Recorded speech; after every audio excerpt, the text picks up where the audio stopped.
Alrighty, well, top of the morning. It's like 7:30 in the morning. I think it's Saturday. Um, I fucked up. I'll admit it. So I started filming part two's video on Wednesday. So between Wednesday, Thursday, and Friday, I put a lot of time and effort into remodeling the taillight bucket, getting the quarter panel to fit correctly, all the prep work for that, yada, yada, yada. The quarter panel is on. It's completely welded up. I'm at the step of grinding everything down. I think I want to say I have about a third of it grinded flat at the moment.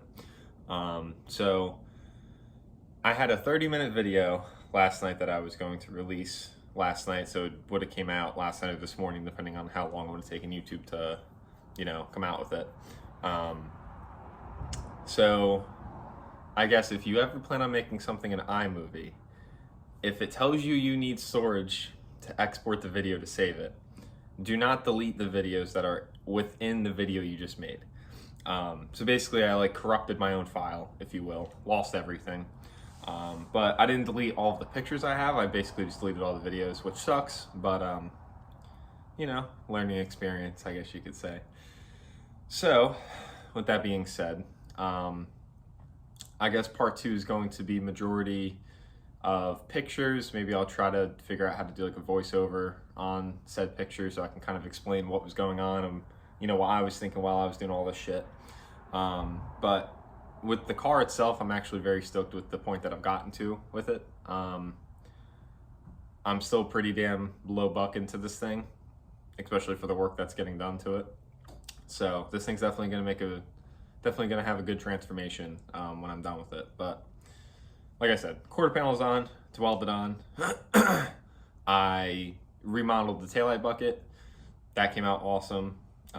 Everything fits nice. The spoiler fits, this little thing fits nice onto it. Taillight fits great. Everything looks awesome. Looks very symmetrical to the other side, which, can't ask for anything else. The body line between the trunk and the quarter looks fucking great. So my next step today is I'm actually getting it was part of the video yesterday as well.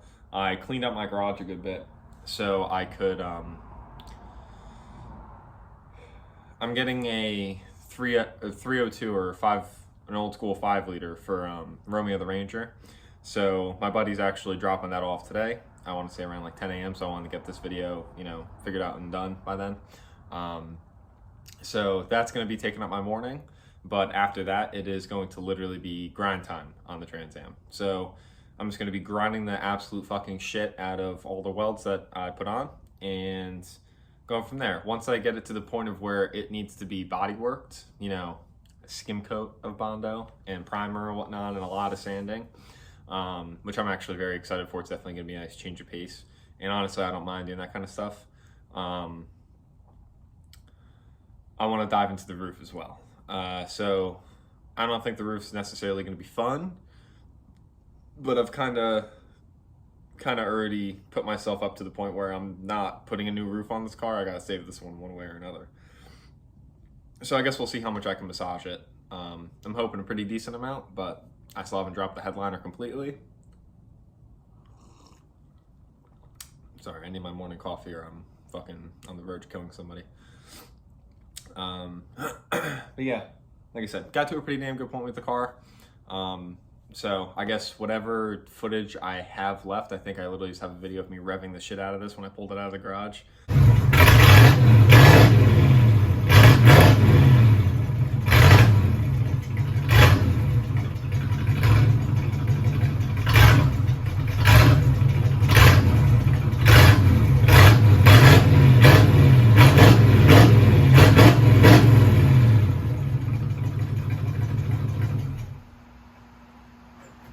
Surprisingly, the battery wasn't dead like I thought it would be. But yeah, she's definitely getting there, one day at a time. But like I already said, I guess I'll mostly just have pictures in this video. And I want to say I have a long video from the other day of me explaining all of the engine stuff that I did. So depending on how that video came out, I haven't watched it since I took it. So depending on how that video came out, maybe I'll throw that in here as well, just so it's, you know, actual footage or content I guess you guys could watch. Yeah, that's about it. You know, it definitely sucks. It was honestly a pretty good video. I'm not gonna knock myself up and say it was fucking awesome and this and that. Obviously, I barely know what the fuck I'm doing with, you know, this and editing, if you will. But, you know, it was 30 minutes of good content, and I thought it had a lot of, you know, good info in it, if you will. Or at least you get to watch me struggle for 30 minutes. However you want to look at it. But, like I said, I'll take a, you know, I'll put pictures into this, and I'll try to get you back up to speed, basically, on what I'm missing now from those 3 days. So, like I said, it sucks, but it could be worse. Car's still getting done, so I can't really complain too much. But yeah, I guess that's my little introduction and my little backstory as to why a 30-minute video won't come out. Something probably a little bit shorter will. But yeah. Well, I guess stay tuned for the next videos in the series. And thank you for watching. Alrighty, so while I wait for my battery to charge on the grinder to knock some more Bondo off this mess, might as well talk a little bit about the engine and what I've done to it yet far. So like I said, the 2 owners ago did a new distributor, did all the wires. I did new plugs in it. I did valve cover gaskets, and I threw on a set of $32 valve covers from Pep Boys. It looks like there's no pipes going to the heater core, which is those 2 like green insulation looking things down there. So this jerry-rigged coolant line is very questionable, especially for the fact that it's been kinked the whole time I've had the car. So this needs to be addressed. There's never been a bolt in the alternator adjuster or tensioner, or whatever you want to call it. So that needs to be addressed. The smog pump, I don't know exactly what the hell this thing does, but it's got a jank little block off plate, but I wouldn't mind deleting this altogether just because it's not needed. What else? It still has the original carb on it. I would assume it's been cleaned or rebuilt at some point. I have not touched it. I do know the choke doesn't work on it because it's you know, questionable to get this thing started and idle. There was 2 big harnesses, running across the engine that just cluttered the engine, made it look like shit. So at the moment they are cut. Probably gonna end up cleaning this up to some extent. What else is there? There's some sort of weird something on the intake manifold. Like I said, this thing's all original, so it's still got the original intake manifold with all the weird smog ports and shit. So that's just got a little jank block off plate on it for now. My buddy Alex at WebKey Racing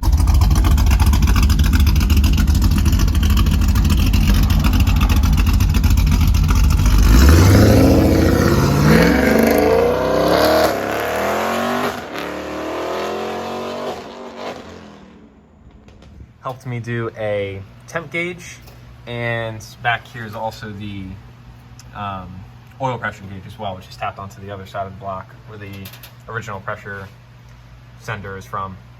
On the dashboard, the RPM works, speedo works, I think, odometer works, and the oil and temp do not, so I put in like auxiliary ones, if you will. That's what those are for. What else? The thing does still have the original kick panel. As you can see, the door's not necessarily adjusted the best. Still does have the original. Here's one of the harnesses we cut. The original, basically, intake setup. Had a new filter in it when I got it, and I do have the shaker hood for it, which decides to rattle itself sideways every time I drive it. So at some point that will need to be adjusted as well, but you know, it works. Then over here, not really anything special. Looks like the engine originally was blue, which is kind of cool, like a turquoise teal color. I know it was popular with Pontiacs back in the day. Yeah, have this breather hooked up to the carb. That's where it was routed originally. I just did it in a bit of a cleaner stance. Yeah, and it had new springs on the carb as well. So I guess that's a bonus if you want to call that a bonus. Still a bunch of questionable shit in this thing. Kind of hard to say where to even start or where to finish it really.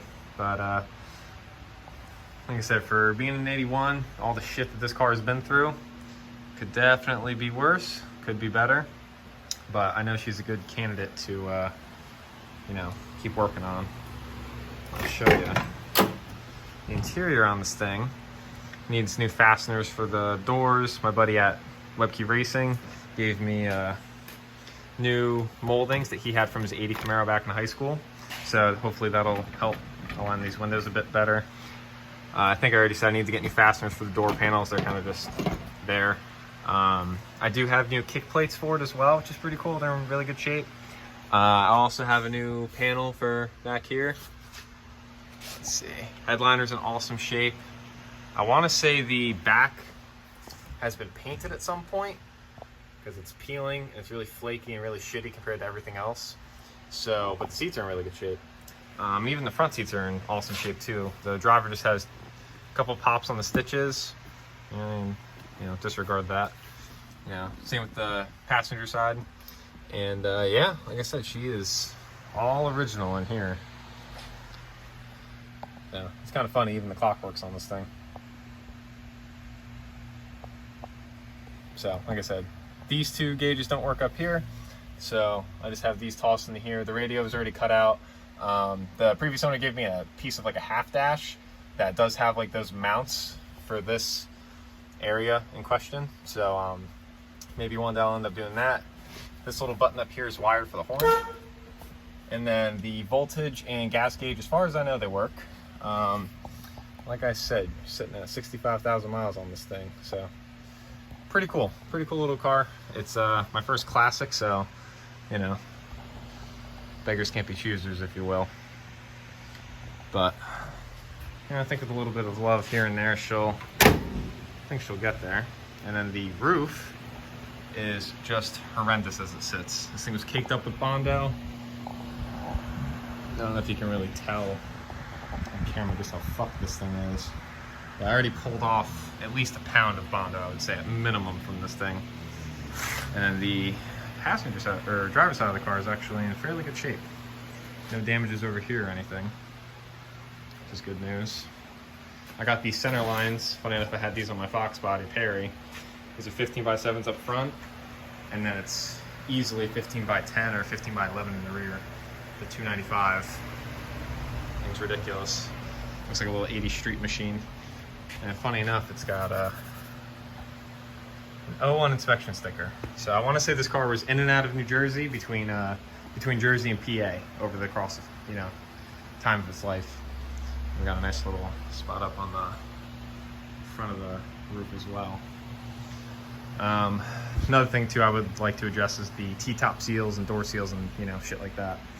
But yeah, she is certainly a fixer-upper, if you will.